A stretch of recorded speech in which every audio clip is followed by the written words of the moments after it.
React na mga kababayan si Presidente Bongbong Marcos sa tuluyang paghiwalay yung desisyon ni Super Ate na tumakbo bilang independent, ayaw makisama. Kasi po nawasak yung unit team niya with Inday, sumama yung loob ni Super Ate siguro. At malamang may mga hindi siya nagugustuhan mga kababayan. Confirm po na marami si Super Ate na hindi nagugustuhan sa mga taong nakapaligid sa ating Pangulong Bongbong Marcos. At malamang ang number one sa hindi niya gusto, si Mrs. Lisa Marcos. Di ba pa? Mga kababayan, yan man talaga po, normal siya sa pamilyang Pilipino na pag may asawa na yung kapatid, minsan yung tawag dito sa amin, abot, yung sister-in-law, para din yung mother-in-law, yung biyanan po, most of the time, hindi kasundo ng manugang. Di ba? Pero dito sa pamilya ng mga Marcoses po, mas kasundo yata ni former First Lady former First Lady Imelda Marcos, si Lisa Marcos, laging nandun sa family gathering. Every weekend po, may mga pa-picture-picture, nakikita po ninyo. Mas madalas po na nandun ang family ni President Bongbong Marcos, si Lisa Marcos, mga anak, tapos si Irene, absent si Super Ate. Ngayon, sabi po ni President Bongbong Marcos, bahala niya siya, that's her choice. Pinili niya yan. Tama. Ayan po, PBBM on Imy's decision to run as independent Senate bet. That's her choice niya. Very safe na sagot ng ating Pangulo sa interview ng media. Sa totoo lang po, mga kababayan, yung hindi lang pag-attend ni Imee Marcos doon sa endorsement ng presidente, matindi yung nasampal kay PBBM, pero nagawa pang mag-joke ng ating Pangulo. Mabait talaga yung ating Pangulo. Sabi niya, nauna na niya mangampanya. Pero kasama natin na niya siya. Pero the following day, nag-declare mismo si Imee Marcos na independent daw siyang tatakbo. Tingnan natin mga kababayan kung hindi sasama sa grupo ng PDP. O diba? Para niya Mr. Maravillas, yung kasabihan blood is thicker than water, hindi na applicable kay Imee Marcos. O nga po, ang nangyari po kay Imee, parang friendship with pusit is thicker than blood. Diba po, mga kababayan? Mas kampi yata kay Inday. Ay, sabi nga natin mga kababayan, matanda na si Imee. Super Ate nga, mas matanda sa ating Pangulong Bongbong. So may laya siya na magdesisyon para sa kanyang buhay at siyempre, pati sa kanyang political career. O ngayon, sabi ng mga observers, good luck sa kanya. Yung mga Marcos loyalist naman po, karamihan na mga Marcos loyalist po, nagre-react sa aking video po. I-judge daw nila si Imee. Tuturuan nila ng diksyon. Hindi daw nila iboboto mga kababayan si Imee Marcos. Ipapatalo nila para magising. Sa bagay, pag natalo si Imee Marcos, siguro baka magbalik loob. Ipatalo natin. Ano tingin ninyo mga kababayan? Lumaki yung ulo ni Imee Marcos? Kasing laki ng ulo ni Inday. Nag-create si Imee Marcos ng monster po, mga kababayan. Problema ng ating bansa. Tingnan ninyo nangyari. Karamihan sa problema ng ating bansa ngayon, sa Pogo, sa AGK, sa drugs, related po doon sa nakaraan. Di ba? Pati sa espionage, paniniktik ng China dito sa atin, espionage, related po sa previous administration. Yung paniniktik, nakaposisyon po, nanalong mayor, Chinese, si Alice Goo. At sabi mga kababayan ng isang contest, Chinese spy, na si Xi Jiang, yung na-feature po sa Al Jazeera, si Alice Goo mga kababayan, ay isang Chinese spy. Ngayon, balik tayo dito sa sinabi ng ating Pangulo. Sa interview, sabi rito sa balita ng Manila Bulletin, in Tarlac, Marcos stated that the senator's decision is fine with him. Wala niyang problema. Ayos lang yan. Kahit nga sa akin po, ayos lang yan. Diba? Wala mang epekto yan, mga kababayan, sa senatorial lineup ng ating Pangulong Bongbong. And the President can work with kahit sino sa ating mga kandidato sa pagkasenador. Maging dilawan o galing doon sa mga makabayan, kayang-kayang mag-navigate ng ating Pangulong Bongbong. Magaling yung ating Pangulo po. Kung si Amy Marcos man lang po yung aalis kasi masama yung loob niya, napapalibutan daw yung ating Pangulo ng mga demonyo. Yun ang sabi niya doon sa prayer. Sa okasyon po ng GIL, ipag-adyaan niya sa mga nakapalibot na demonyo. Yung kaibigan niya, yun po ang... Ganon talaga po ang tao. Sabi ng ating Pangulong Bongbong, that's fine na niya. I have run as an independent myself. That is her choice. I suppose it gives her a little bit of scope and freedom in making her schedule campaign in the way that she would like to do. So, buwelo siya kung ano yung gustong gawin niya. Kasi sabi ng ating Pangulo, ako nga, nung kumandidato akong senador, independent din ako. Di ba? Yung Pangulo, sige lang po ang trabaho. Nandun siya sa Tarlac ng ma-interview ng ating mga kasama sa mainstream. Ito siya. Nag-distribute siya ng Certificate of Condonation sa mga farmers po, mga agrarian reform beneficiaries ng Tarlac. 3,527 po na mga Tarlac farmers ang nalibre na sa pagkakautang. Ayan po. Lugar ito ni Cory Aquino. So yan po yung ating Pangulo. So sa kanyang speech during the distribution event sa Paniki Tarlac, sabi ng ating Pangulo, umaabot sa 124.64 million na pagkakautang ng mga farmer sa gobyerno ang kinundo na po. Wala na silang babayaran po, mga kababayan. Sinasagot at inalis na ng gobyerno ang malaking pasanin na dala ng mga utang na naging kakambal ng inyong mga lupang sakahan. Ang inyong mga amortisasyon, interest at iba pang surcharges, lahat po burado na, sabi ng ating Pangulo. Ito yung ating Pangulo, oh. Yan po. Salamat po. Napakaraming tao po. Magandang umaga sa ating lahat. Ayan po yung distribution ng certificate. Esposo ng Moncada Tarlac. 3,000 plus po. Rosemary Lacandoza ng Tarlac City. Di ba? Wala na silang pagkakautang. Binura na po. Burado na. Antero Santos ng Santa Ignacia Tarlac. Binura na ng ating gobyerno, ng ating Pangulo. Wala na silang pagkakautang po. Maraming salamat po, mahal na Pangulo.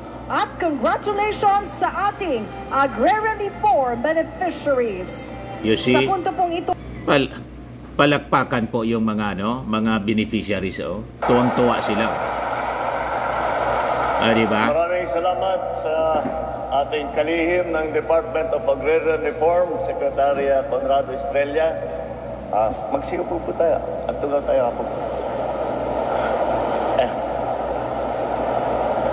Salamat sa pag-introduce. Yun lang na bisto tayo dun sa mga biyahe natin na akala niya siya lang yung natatakot sa weather. Hindi lang ako nagpapahalata pero nanginginig pa rin yung lamang ko. Pero hindi na bale. Lahat sila, oh. Hindi na po bale. May certificate of condonation. Isa sa pinaka malaki at makabuluhang karangalan bilang isang Pangulo ay ang buuhin ang naging pangarap ng milyong-milyong Pilipino na magkaroon ng sariling lupa at mabura ang inyong mga utang. Yan po, kaya po, kahit na may ulan, kahit na may bagyo, kahit na may sakit, dadating at dadating po kami. Dahil hindi po, wala nang nagbibigay.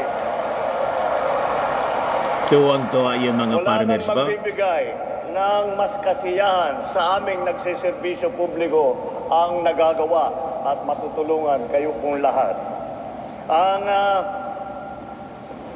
House Deputy Speaker and Las Piñas Lone District Representative Camille Villar. Nandiyan na yung mga kandidato Po, sa darating na ilang linggo, ilang buwan, makikilala ninyo ng mabuti. Alyansa ng Bagong Pilipinas. Alam niyo po, kilala ko po si Congressman Camille. Hindi ko pa nasanay na Congressman Camille ang tawag ko siya. Pero si Congressman Camille, bata pa yan, kilala ko na yan. Kaya malakas ang loob ko nung sinama namin sa line-up ng senador. At sa darating na ng ilang buwan at ilang linggo ay makikilala ninyo ng mabuti at makikita rin nyo po ang aking nakita. Gaano kagaling, gaano kasipag, gaano kabait yung batang niya. Congresswoman Camille Villar, Tarlac 1st District Representative Jaime Eduardo Marco Juanco. Alam niyo po si Jaime, siya nga ang pinaka-tawag namin po dyan sa House of Representatives, yung Benjamin. Ang Benjamin ngayon ng House of Representatives, itong si Jaime. Batang-bata pa, kayang-kaya na niya yung trabaho niya. Ang Special Envoy to UNICEF, siya po ang nag-aalaga. Siya po ang nakikipag-ugnay sa United Nations tungkol sa ating pag-aalaga sa ating mga kabataan. Special Envoy Nikki Luis Prieto Chodoro.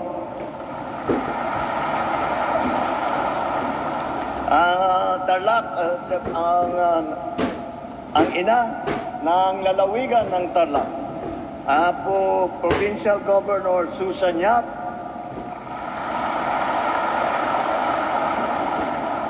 Paniki Municipal Mayor Leonardo Rojas at lahat ng ating mga elected officials ng lalawigan ng Tarlac at ng bayan ng Paniki at kagaya ng aking nabanggit, ang pinakamahalaga na ating bisita ngayon, nakikipaglahok dito sa ating counting seremonya, kayo po ang ating agrarian reform beneficiary. At ating mga kasamahan sa pamahalaan, aking mga kababayan, magandang umaga po sa inyong lahat, lalong-lalo na sa mga Tarlakenyo at Tarlakenya. Hindi na ako mamarunong na magbati ng Kapampangan dahil talagang matatawa na lang kayo pag narinig nyo kung sumubok ng Kapampangan. Ngayon, dagiti kailyak nga Ilocanos na imbag nga bigat yu amin.